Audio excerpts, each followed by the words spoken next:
Hello friends, मेरे story channel पे आप सभी का स्वागत है। मेरी आज की कहानी है सामंजस्य। क्या रावी ऑफिस और घर में सामंजस्य बिठा पाई? रावी के हाथ जल्दी जल्दी काम निपटा रहे थे, पर नज़रें रसोई की खिड़की से बाहर गेट की तरफ ही थी। चाय के घूंट लेते हुए वे सैंडविच टोस्टर में ब्रेड लगाने लगी। श्रेयांश, जल्दी नहाकर निकलो वरना देर हो जाएगी, उसने बेटे को आवाज़ दी। मम्मा, मेरे मोजे नहीं मिल रहे। मोजे खोजने के चक्कर में चाय ठंडी हो रही थी, अतः रावी उसके कमरे की तरफ भागी। मोजे देकर उसका बस्ता चेक किया और फिर पानी की बोतल भरने लगी। चलो बेटा, दूध कॉर्नफ्लेक्स जल्दी ख़त्म करो, यह केला भी खाना है। मम्मा, आज लंच बॉक्स में क्या दिया है? श्रेयांश के इस सवाल से वह घबराती थी, अतः धीरे से बोली, सैंडविच। उफ, आपने कल भी यही दिया था, मैं नहीं ले जाऊंगा।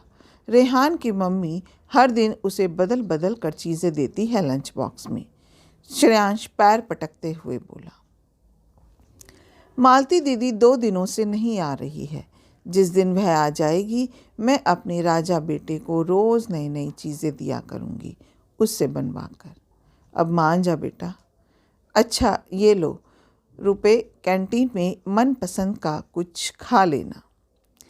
रेहान की गृहिणी माँ से मात खाने से बचने का अब यही एक उपाय शेष था। सोचा था कि रात में ही कुछ नया सोच श्रेयांश के लंच बॉक्स की तैयारी करके सोएगी, पर कल दफ्तर से लौटते लौटते इतनी देर हो गई कि खाना बाहर से ही पैक करा कर लेती आई। खिड़की के बाहर देखा, गेट पर कोई आहट नहीं थी। घड़ी देखी, 7 बज रहे थे। स्कूल बस आती ही होगी। बेटे को पुचकारते हुए जल्दी जल्दी सीढ़ियाँ उतरने लगी। ये बाइयाँ भी अपनी अहमियत खूब समझती है, अतः मनमानी करने से बाज नहीं आती है। मालती पिछले 3 सालों से उसके यहाँ काम कर रही थी। सुबह 6 बजे ही हाजिर हो जाती और फिर रावी के जाने के वक्त 9 बजे तक लगभग सारे काम निपटा देती। वह खाना भी काफ़ी अच्छा बनाती थी। उसी के बदौलत लंच बॉक्स में रोज़ नए नए स्वादिष्ट व्यंजन रहते थे। शाम 6 बजे उसके दफ्तर से लौटते वह फिर हाजिर हो जाती। चाय के साथ मालती कुछ स्नैक्स भी ज़रूर थमाती। मालती की बदौलत ही रावी घर के कामों से बेफिक्र रहती थी और दफ्तर में अच्छा काम कर पाती। नतीजा 3 सालों में 2 प्रमोशन। अब तो वह मानव से 2 गुनी सैलरी पाती थी, परंतु अब मालती के ना होने पर काम के बोझ तले उसका दम निकले जा रहा था। बढ़ती सैलरी अपने साथ बेहिसाब जिम्मेदारियां लेकर आ गई थी। हाँ, साथ ही साथ घर में सुख सुविधाएं भी बढ़ गई थी। तभी मानव और रावी उस पॉश इलाके में इतने बड़े फ्लैट को खरीद पाने में सक्षम हुए थे। मालती के रहते उसे कभी किसी और नौकर या दूसरी काम वाली की ज़रूरत महसूस नहीं हुई थी।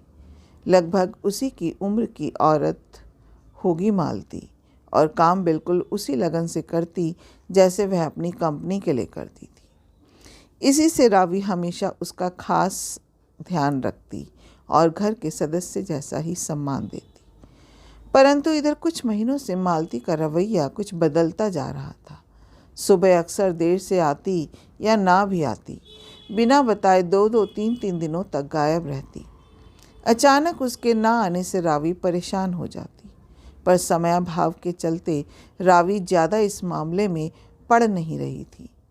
मालती की गैर मौजूदगी में किसी तरह काम हो ही जाता और फिर जब वह आती तो सब संभाल लेती। श्रेयांश को बस में बैठा रावी तेजी से सीढ़ियाँ चढ़ते हुए घर में घुसी। बिखरी हुई बैठक को अनदेखा कर वह एक बार फिर रसोई में घुस गई। वह कम से कम 2 सब्जियां बना लेना चाहती थी, क्योंकि आज रात उसे लौटने में देर होनी थी। हाथ भले छुरी से सब्जी काट रहे थे, पर उसका ध्यान आज दफ्तर में होने वाली मीटिंग पर अटका था। देर रात एक विदेशी क्लाइंट के साथ एक बड़ी डील के लिए वीडियो कॉन्फ्रेंसिंग भी करनी थी। उसके पहले मीटिंग में सारी बातें तय करनी थी। आधे पौने घंटे में उसने काफ़ी कुछ बना लिया। अब मानव को उठाना ज़रूरी था, वरना उसे भी देर हो जाएगी। मानव कभी घर के कामों में उसका हाथ नहीं बटाता था, उल्टे 1000 नखरे करता। कल रात भी वह बड़ी देर से आया था। उलझ कर वक्त ज़ाया ना हो इसलिए रावी ने ज़्यादा सवाल जवाब नहीं किए, जबकि मानव का बैंक 6 बजे तक बंद हो जाता था। वह महसूस कर रही थी कि इन दिनों मानव के खर्चों में बेहिसाब वृद्धि हो रही है। शौक भी उसके महंगे हो गए थे। आए दिन महंगे होटलों की पार्टियां रावी को नहीं भाती। फिर सोचती, आखिर कमा किस ले रही है। घर और दोनों गाड़ियों की मासिक किश्तों और उस पर बढ़ रहे ब्याज के विषय में सोचती तो उसके काम की गति बढ़ जाती।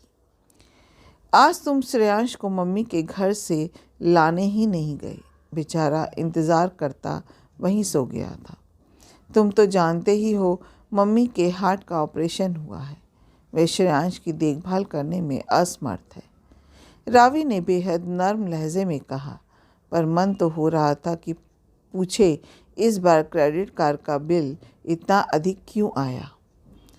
मगर मानव फट पड़ा। हाँ, मैं तो बेकार बैठा हूँ। मैडम खुद देर रात तक बाहर गुलछर्रे उड़ाकर घर आए, मैं जल्दी घर आकर करूँगा क्या बच्चे की देखभाल। मानव के इस जवाब से रावी हैरान रह गई। उसने चुप रहना ही बेहतर समझा। सिर झुकाए लैपटॉप पर काम करती रही। क्लाइंट से मीटिंग के पहले यह प्रेजेंटेशन तैयार कर उसे कल अपने माथातों को दिखाना ज़रूरी था। कनखियों से उसने देखा मानव सीधे बिस्तर पर ही पसर गया। खून का घूंट पीकर वह लैपटॉप पर तेजी से उंगलियां चलाने लगी। चाय बन चुकी थी, पर मानव अभी तक उठा नहीं था। अपनी चाय पी वह दफ्तर जाने के लिए तैयार होने लगी। अपने बिखरे पेपर समेटे, लैपटॉप बंद किया, साथ साथ वह नाश्ता भी करती जा रही थी। हल्की गुलाबी फॉर्मल शर्ट के साथ किस रंग की पतलून पहने वह सोच रही थी। आज खास दिन जो था। तभी मानव की खटर पटर सुनाई देने लगी। लगता है जाग गया है। यह सोच रावी उसकी चाय वही देने चली गई। गुड मॉर्निंग डार्लिंग, अब जल्दी चाय पी लो, मैं बस निकलने वाली हूँ। पर्दे को सरकाते हुए रावी ने कहा। क्या यार, जब देखो हड़बड़ी में ही रहती हो, कभी मेरे पास भी बैठ जाया करो। मानव लेटे लेटे ही उसके हाथ को खींचने लगा। मुझे चाय नहीं पीनी, मुझे तो रात से ही भूख लगी है, पहले मैं खाऊंगा। कहते हुए मानव ने उसे बिस्तर पर खींच लिया। मानव, अब ज़्यादा रोमांटिक ना बनो, मेरी कमीज़ पर सलवटें पड़ जाएंगी। छोड़ो मुझे, नाश्ता और लंच बॉक्स मैंने तैयार कर दिया है, खा लेना। 9 बजने को है, तुम भी तैयार हो जाओ, कह रावी हाथ छुड़ा चल दी। मानव, दरवाज़ा बंद कर लो, मैं निकल रही हूँ, रावी ने कहा और फिर सीढ़ियाँ उतर गैराज से कार निकाल दफ्तर चल दी। रावी मन ही मन मीटिंग का प्लान बनाती जा रही थी। उमेश को वह वीडियो कॉन्फ्रेंसिंग के वक्त अपने साथ रखेगी। बंदा स्मार्ट है और उसे इस प्रोजेक्ट का पूरा ज्ञान भी है। जितेश को मार्केटिंग डिटेल्स लाने को कहा ही है। एक बार सबको अपना प्रेजेंटेशन दिखा, उनके विचार जान ले तो फिर फाइनल प्रेजेंटेशन रचना तैयार कर ही लेगी। सब सही सही सोचे अनुसार हो जाए तो एक प्रमोशन और पक्की। यह सोचते रावी के अधरों पर मुस्कान फैल गई। दफ्तर के गेट के पास पहुंच उसे ध्यान आया कि लैपटॉप, लंच बॉक्स सहित ज़रूरी कागजात वह घर पर भूल आई है। आज इतनी दौड़ भाग थी सुबह से कि निकलते वक्त तक मन थक चुका था। रावी ने कार को घर की तरफ घुमा दिया। कार को सड़क पर ही छोड़ वह तेजी से सीढ़ियां चढ़ने लगी। दरवाज़ा अंदर से बंद ना था, हल्की थपकी से ही खुल गया। बैठक में कदम रखते ही उसे ज़ोर ज़ोर से हंसने की आवाज़ें सुनाई दी। ओह मीतू रानी, तुमने आज मन खुश कर दिया, सारी भूख मिट गई। मीतू, यू आर ग्रेट, मानव की आवाज़ थी। साहब जी, आप भी ना। तो मालती आ चुकी है। मानव उसे ही मीतू बोल रहा है, पर इस तरह। सोच रावी का सिर मानो घूमने लगा, पैर जड़ हो गए, जबान तालू से चिपक गई। उसकी बची खुशी, होश की हवा, चूड़ियों की खनखनाहट और मानव के ठहाकों ने निकाल दी।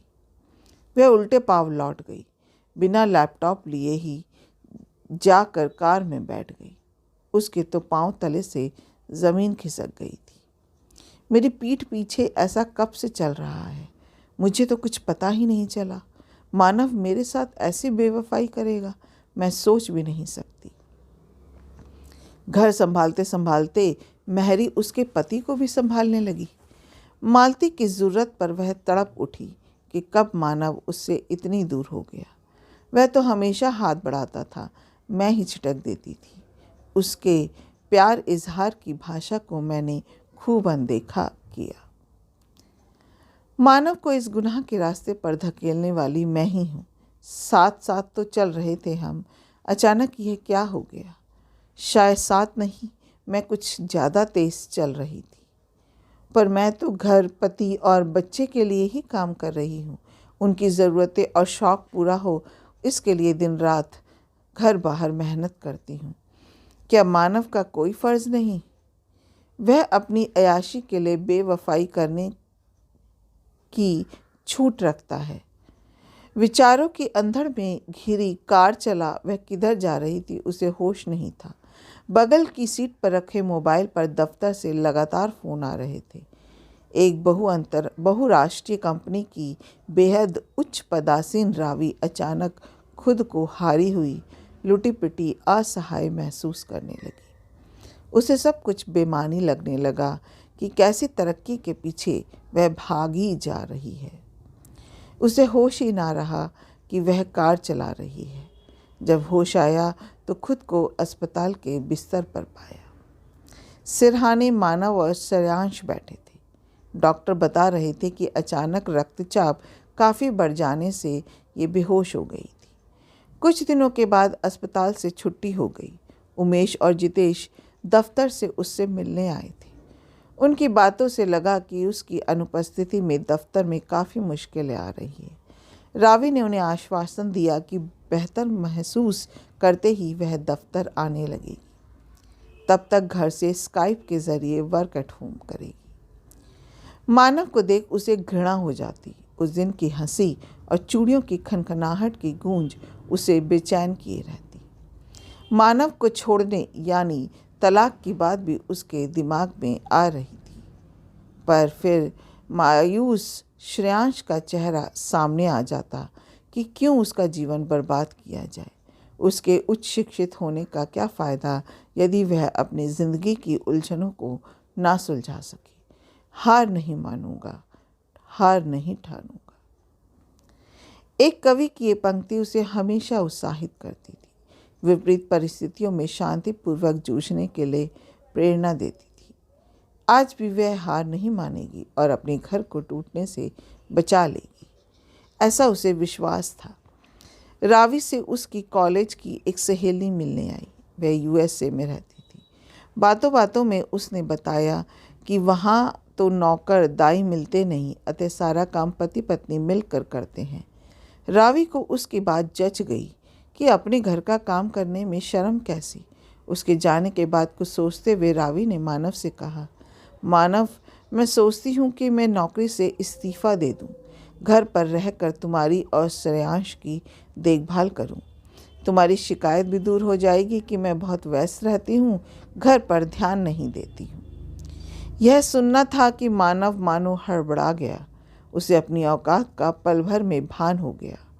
श्रेयांश के महंगे स्कूल की फ़ीस, फ्लैट और गाड़ियों की मोटी किस्त, ये सब तो उसके बूते पूरा होने से रहा।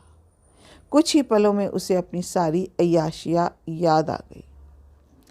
नहीं डियर, नौकरी छोड़ने की बात क्यों कर रही हो? मैं हूँ ना, हकलाते हुए मानव ने कहा। ताकि तुम अपनी मीतू के साथ गुलछर्रे उड़ा सको? नहीं, मुझे अब घर पर रहना है और किसी महरी को नहीं रखना है। रावी ने सख्त लहजे में तंज कसा। मानव के चेहरे पर हवाइयाँ उड़ने लगी। वह घुटनों के बल वहीं ज़मीन पर बैठ गया और रावी से माफ़ी मांगने लगा। भारतीय नारी की यही खासियत है, चाहे वह कम पढ़ी लिखी हो या ज़्यादा, घर हमेशा बचाए रखना चाहती है। रावी ने भी मानव को एक मौका और दिया, वरना दूसरे रास्ते तो हमेशा खुले हैं उसके पास। रावी ठीक हो दफ्तर जाने लगी।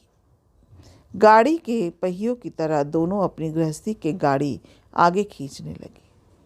अपनी पिछली गलतियों से सबक लेते हुए रावी ने भी तैयार कर लिया था कि वह घर और दफ्तर दोनों में सामंजस्य बैठा कर चलेगी।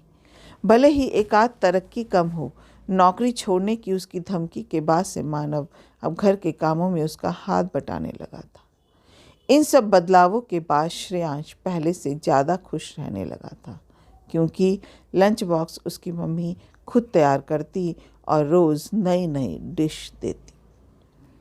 अपना कीमती समय देने के लिए दिल से शुक्रिया। अगर आपको ये कहानी अच्छी लगी हो तो एक लाइक कीजिएगा, शेयर कीजिएगा और मेरे चैनल को सब्सक्राइब करना मत भूलिएगा। फिर मिलते हैं एक नई कहानी के साथ। जय हिंद।